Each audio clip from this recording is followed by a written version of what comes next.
Hey everyone, welcome back. Ready to dive into some seriously cool tech? Always up for that.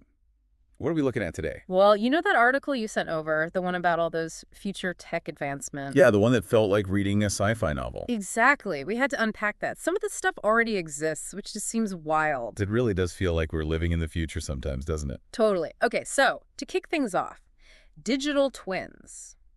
What exactly are they? So imagine a perfect virtual copy of something real, like, say, a really complex microchip. Okay, yeah. That's basically what a digital twin is, a digital replica of a physical object. Designers use them to test things out virtually before building the real deal. So instead of creating a physical prototype, You can experiment in a digital space. Change variables, run simulations, see how it all plays out. Saves a ton of time and resources in the long run. that makes a lot of sense. But it's not just for tiny things like microchips, right? Right, we're talking about applying this to huge projects, like entire city infrastructures. Seriously. Dubai, for example, they're building a massive digital twin of their entire city. A whole city virtually. Yep, it helps them analyze and improve everything. Traffic flow, energy consumption, you name it. It's like city planning on a whole new level. That's insane. It's like SimCity, but in real life. Exactly. hmm And it has the potential to make cities so much more efficient and sustainable. Wow. Okay, so we've gone from tiny microchips to entire virtual cities. What's next? How about something that could change the way we see the world? Literally.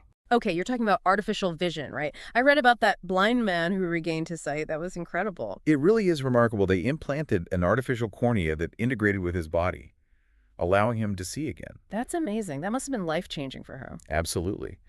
And this technology is only going to get more sophisticated. We're on the verge of being able to not just restore sight, but to enhance it in ways we never thought possible. Enhance it. How so? Think smart contact lenses. Researchers in Belgium are developing lenses that can correct vision problems, going way beyond what glasses or regular contacts can do. So even better than perfect vision. Exactly. Imagine lenses with built-in zoom capabilities or night vision, even augmented reality overlays that provide information directly in your field of vision. Wow, that sounds incredible, but also a little freaky. Like, what are the ethical implications of all this? That's the big question, isn't it? As we develop these amazing technologies, we have to think about the potential consequences as well. Absolutely. It's not just about what we can do, but what we should do. Exactly. We need to make sure these advancements benefit everyone, not just a select few. Well said. Okay, switching gears a bit, let's talk about something that has the potential to revolutionize healthcare. And I'm not exaggerating here. Have you heard about this new bioscanner? I have. The one that can analyze like hundreds of biomarkers in a single scan. Yes, hundreds. It sounds almost too good to be true. It's pretty amazing. Basically, it scans your blood for these tiny indicators that can tell doctors a lot about your health. Okay, so biomarkers are like little clues. Exactly. They can reveal all sorts of things, Yeah. from vitamin deficiencies to early signs of disease, even before you have any symptoms. Wow. So instead of just treating what's wrong now, Doctors could use this information to predict and prevent health problems in the future. that's incredible. It's like having a crystal ball for your health. Okay, we've covered a lot of ground here, from digital cities to bionic eyes. What else is on the horizon? And it's not just about catching diseases early. This technology could completely change how we approach healthcare, shifting the focus from treatment to prevention. I can definitely see that. So what's next? I read something about how our cities might be changing drastically too. Yeah, urban farming. It's not just a futuristic concept anymore. Really, you mean like rooftop gardens and stuff? That and so much more. Think vertical farms, growing crops in stacked layers, indoors, using way less water and land than traditional farms. So we could literally have fresh produce growing in skyscrapers. Exactly. It's already happening in some places. And then there are floating farms. Yeah. Literally, platforms on the water where they grow food. Wow, floating farms. That just sounds so futuristic, but it makes sense, especially with limited land in cities, Right. And it could be a game changer for places like Dubai. because they import so much of their food, right? Exactly. They've got the coastline, and they're already known for pushing boundaries with architecture. It could be a perfect fit. That's really interesting. Okay, from cityscapes to something completely mind-blowing. 4D printing. What in the world is that? Okay, imagine 3D printing, but the object can actually transform itself over time. Transform. You mean like it changes shape? Yes, It responds to things like temperature, light, even moisture. Like, picture furniture that assembles itself when you take it out of the box. Whoa, so it's programmed to change. Exactly. Scientists are using materials like hydrogels and special polymers that react to stimuli in predictable ways. That's wild. But what about practical applications? Besides self-assembling furniture, I mean, The possibilities are huge, especially in medicine. Imagine a pill that releases medication only when it reaches a specific part of your body. oh wow. That would be incredible for targeted treatments. Right. Or implants that adapt as your body heals.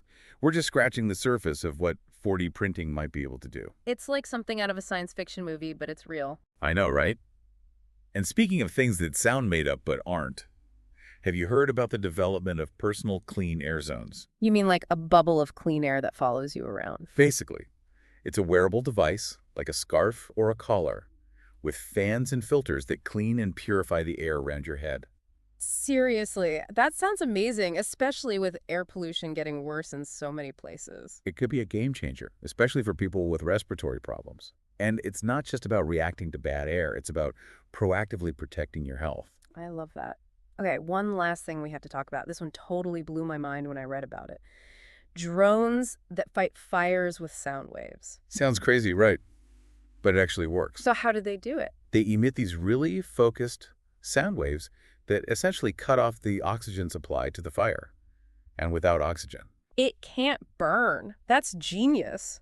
And way better for the environment than using tons of water or chemicals. Exactly. It's a perfect example of how we can use technology to tackle some of our biggest challenges in a smarter, more sustainable way. I totally agree. And speaking of sustainable solutions, what about buildings that are basically giant batteries? I read about that too. Buildings storing energy, it sounds like something out of the Jetsons. It's closer than you think. Think about it. We're already integrating technology into everything. True, but this is different. How would it even work? They're developing building materials that can actually store energy, like giant batteries. So like bricks that are also batteries. Exactly. Imagine your house could be powered by the walls themselves. That's wild. But it makes sense. I mean, we're already covering our roofs with solar panels. Why not build the energy storage right in? Exactly. It's about creating a more sustainable and resilient energy grid. It's incredible to think how far we've come, even in just the last few years. And we're only just getting started. The pace of innovation is only accelerating. I know, it's kind of mind-blowing. Digital twins, artificial vision, buildings that are giant batteries. It's like we're living in a science fiction novel. We really are. But it also comes with a responsibility, right? To make sure these advancements are used for good. Absolutely. Like we were talking about earlier, it's not just about what we can do, but what we should do. Exactly. We need to make sure these technologies benefit everyone, not just a select few, and that they're developed and used responsibly. Couldn't agree more. It's a conversation we all need to be a part of as these technologies become more integrated into our lives. Absolutely. It's a future we're creating together. Well said. And on that note, we've reached the end of our deep dive for today, but the conversation doesn't have to stop here. Not at all. We'd love to hear from you. What advancements have you excited and what concerns do you have?